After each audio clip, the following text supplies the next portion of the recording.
Shalom, let us give our praises to Yahweh, Bahashem, Yahweh Shah, Wah Rakar Kodash. Double honors to the apostles of the Great Millstone. Salutation to the brothers that's teaching in truth and sincerity. Coming at y'all, with a quick hit, on my little lunch break. Hey man, let's do a video. There's a lot going on in prophecy, man, but we must still endure. We must still keep the law, statutes, and commandments to the best of our abilities. We must still fast. We must still show no weakness. We must endure hardness as a good soldier. All right, so I'm gonna bring this out first. This is Psalms 119 and 71. It say, "It is good for me that I have been afflicted, that I might learn thy statutes." Right? It is good that the Lord afflicts us. That's a good thing when the Lord afflicts you. And in such as ways the Lord afflicts you by basically he take away the carnal things from you, which such as cars, your woman, your house, things that that we use it, but the Lord he takes that away. The other way he afflicts you, demons, he tests your faith with demons. Okay, but you must endure all that, and right now is the winter season, so is gloomy. Is real gloomy out here, so that plays a part. And around these winter season, a lot of demons like attack brothers, because the sun don't come out, so you don't get your vitamins.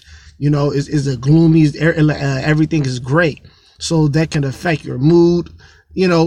But through all this trial and tribulations, we must endure. We must still go on preach week in and week out, and throughout the week we still must do our videos and do the things that's within the law.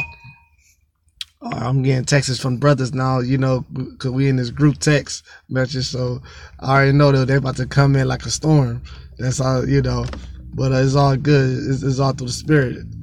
All right, so I'm gonna read that back to Psalms 119 and 71. "It is good for me that I have been afflicted, that I might learn thy statutes. Thy law of thy mouth is better unto me than thousands of gold and silver." Right. So, this is a beautiful thing that we are part of, man. And the Lord, he making us earn this. He could have just gave it to us, but he making us earn it, man. So we're going to appreciate it even more. Cause he could have just gave us the kingdom, but it's nothing like earning something. Say, man, I went through hell to get this. You know what I'm saying? So that's the Lord. He's bringing us through that straight gate, and that lead me to my next scripture. Well, to the next scripture, I'm gonna get this in Matthew's, right? In Matthew's 11. Oh man, shalom to the brothers. They going in right now. Hey, this is Matthew's 11 and 7.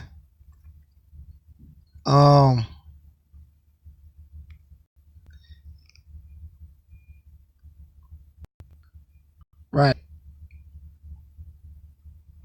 It say Matthew's 11:7, "And as they departed, Yahushua began to say unto the multitude concerning John, what went ye out into the wilderness to see? A reed shaking with the wind?" Right. We're not reeds shaking in the wind, man. We're bold and steady. When the wind blows, we're rooted like a tree, a strong rooted tree, a strong root. We're not reeds flying when the wind's shaking. The wind is the metaphor for, you know, you're going through hell, you're going through trials and tribulations. That's why when you read the scripture about a man of foundation, you know, you read about a man of foundation. It said the flood came, right, and it lifted up the foundation because he built his house upon sand. But the wise man, we built our house upon rock, okay, solid, you know, which is Yahweh, Bahashem, Yahweh Shai, you know, and the Lord gave us a strong, he gave us the elect, you know, he gave us that brotherhood, which the Lord is only coming to save his elect, that is spoken in Revelation, the 7th chapter. All right. So when you out to see a reed shaking in the wind? No, man. When you come out and when you see brothers, the Lord put the spirit on us. The scriptures say that he said he didn't give us the spirit of fear. So we stand strong, bold as a lion. All right. Yeah, man. And you know, the brothers going in now. I know y'all seeing these texts, man. The brothers basically they speaking on, you know, America is about to be destroyed soon, man. And you see what's going on out there in Florida. Another shooting, you know, and that was you Edomites, man. This just goes to show you, you know, that you Edomites is the real terrorists, man. You know, because y'all like to classify ISIS, you know, Arabs, and hell, even us, claim us that we're terrorists. Well, wait a minute. You fucking Edomites shoot up fucking schools every other fucking day. Sandy Hook, this one, many ones. It's just literally, if you Google search white boy shoot up school, it's gonna be a non-stop list, man. Y'all shoot up schools, movie theaters, and malls, man. So that was a terrorist attack on your own people. All right. So the Lord is even separated devils. The scripture says Satan is against Satan. You know, who shall cast them out? It's gonna be a civil war even within the so-called white, you Edomites. Y'all come from the man named Esau. In the white community, it's going to be a civil war, you know.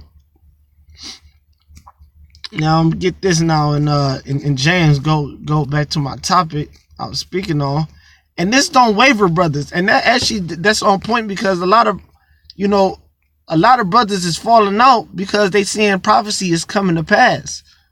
Hey, we're not reeds shaking in the wind. That's not going to put fear in us. Like, oh shit, the prophecy is coming to pass. This is really real. I'm going to just fall back. No, we got to go harder, man. You know? We got to go harder. This is fourth quarter, man. This is the last, the last ending, man. You know? Now I'm going to get this in James, right? And bear with me because... Yeah, here it is. This is James 1:5. Say, if any of you lack wisdom, let him ask of the Most High, that giveth to all men liberally. It say, and upbraideth not, and it shall be given him. Right, man. You gotta ask for wisdom because we living in the times of prophecy. The apostles of Great Millstone, through the spirit of Yahweh, deemed this year the year of prophecy. The end is still the year of death, destruction, and diligence. And you see all these events going on. World War III. The Israeli and the Iran conflict. All right. You got the Turkey and the Kurdish conflict, which now Turkey is is going against America too, because America is actually supporting the Kurdish fighters. Okay. All right. You got the shootings going on everywhere. And then you got your daily bullshit. You got your own daily bullshit that no one knows about but you and the Most High that you got to go through, man. So if you lack of wisdom, you ask for wisdom. You pray for endurance. You pray for more wisdom to get through this, man. You can't be a reed shaking in the wind. You gotta keep pushing. Shit, you know. Brothers got kids on the fucking all that shit, man. You know. But you gotta keep pushing. I remember the apostles made a great statement which still stick with me to this day. He said, "In the truth, you're gonna go borderline insane, man." That's real. You're gonna go borderline insane in this truth, you know, because you're dealing with. But you gotta endure. You gotta put off the weak nature and just endure. Of course, it's easier than said than done, but that's still the bottom line, man. All right. Now, verse 6, it say, "But let him ask in faith." Right? You gotta ask. You gotta ask. You gotta believe what you asking that is real. You gotta actually believe first. You gotta have faith that it's gonna come, and that the Lord is gonna he's gonna have mercy upon you. Okay. So, but let him ask in faith, nothing wavering. For he that wavereth is like a wave of the sea, driven with the wind and tossed, man. So you gotta have faith in this thing. If you asking about something, you really gonna faith, but you really don't have the faith, the Lord gonna toss you out this, man. And that was going on, man. Like the apostle said, you brothers got no business of not making videos, man, not showing up to camp, you know, not prophesizing more, you know, not being brotherly, and yet alone falling out this truth, man, you know. And I'm not talking to, and you know, it comes to a point, man, where, you know, it comes to a point where you gotta really just say to yourself, this is it for me. I'ma just be in this truth, man. You gotta just say that, man. You gotta endure this, man. So I'm gonna read that back because that hit home. Verse James 1:6. But let him ask in faith, nothing wavering, man. Believe what you ask and believe that the Lord's going to deliver you out of any situation you get yourself put in, man. King David said he's always one step away from death, man. That's some cold shit to say right there. He said, I don't remember the verse, okay, but you brothers put this in. King David said in the scriptures, he said, I'm always one step away from death. So he always walked on eggshells. He always wanted to do the right thing because he knew it's such a thin line. Just like if you playing baseball, if you swing that bat and you can miss that ball and you get a strike just like that, man. You know? So he always walked in humbleness and prayed and because he was always just like just what he said. I was always one step away. Always one step too soon, one step too short. That could have been him. And that's just like us. We always one step away, man. All right, we can't waver. We gotta have faith, man, that each step we take, the Lord's going to make that path for us, man. All right. So it say, nothing wavering. For he that waver is like a wave of the sea, driven with the wind and tossed, man. Right. So you don't want to be driven with the wind and tossed, man. You want to walk in righteousness, man. Pray that the Lord embrace you with righteousness and keep you away from the unrighteous. You know. So I hope this was edifying. I gotta go back into the plantation. So with that, let us give our praises to Yahweh, Bahashem, Yahushua, Waharakah, Kodash, Dhamma, the great millstone, and salutation to the brothers that teach in truth and sincerity. Shalom.